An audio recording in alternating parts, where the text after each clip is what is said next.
Hey guys, how you doing? So my great-great-grandfather lived to be 99, very vital life, literally died working in the field, lifting a cart out of the mud.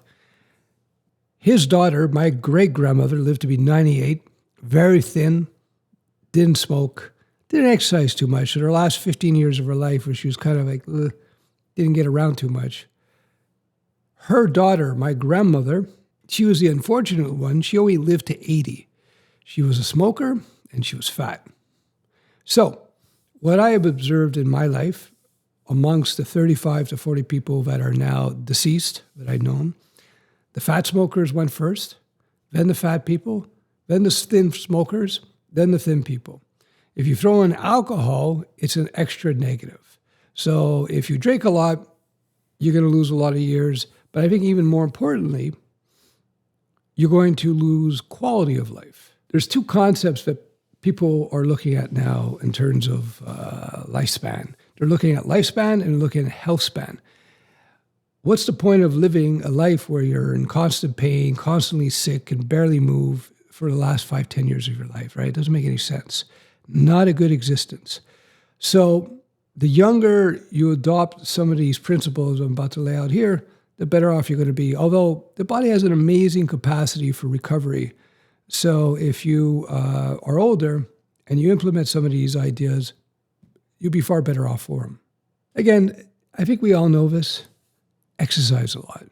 Get your body fat percentage under 20%. Don't smoke. Don't drink.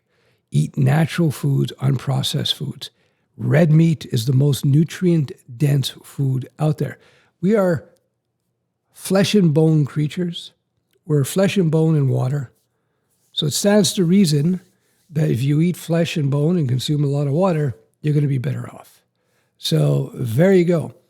If you want to live longer, but more importantly, I would argue healthier, less pain, less disease, more energy, less depression, better mood, better cognitive capacity, cut out the carbs, exercise more, drink lots of water. That's all it is to it. Very important. As you get older, these things become more and more evident and apparent.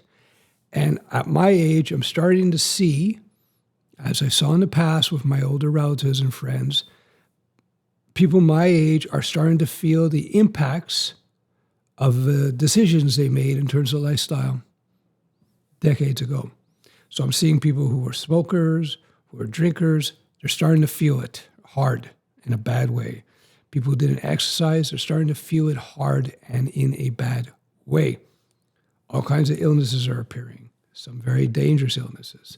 So if you're watching this when you're younger, invest in yourself as a young person. Eat healthy foods. Exercise on a regular basis. Don't smoke. Don't vape. Don't drink alcohol. Drink lots of water. You do this, the chances of you developing serious, painful illnesses as you get older are quite diminished. So there you go. If you're older and you're overweight and you smoke and you drink, you got to get off of that.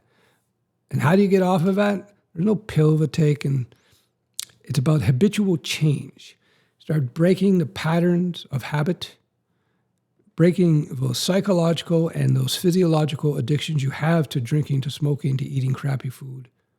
Start exercising, doing the things I just discussed. Trust me, you'll be glad that you did. Within a year, you could have a huge impact in terms of how well you feel on a day-to-day basis. Imagine having much less to no pain. Imagine having much more energy. Imagine having much more clarity of thought. Imagine looking much younger and feeling much younger. You can take off your chronological age in terms of how you feel and how you conduct yourself. You could take off 10, 15 years or more if you get yourself into good shape with the steps that I outlined in this video. Hope this helps. Bye-bye.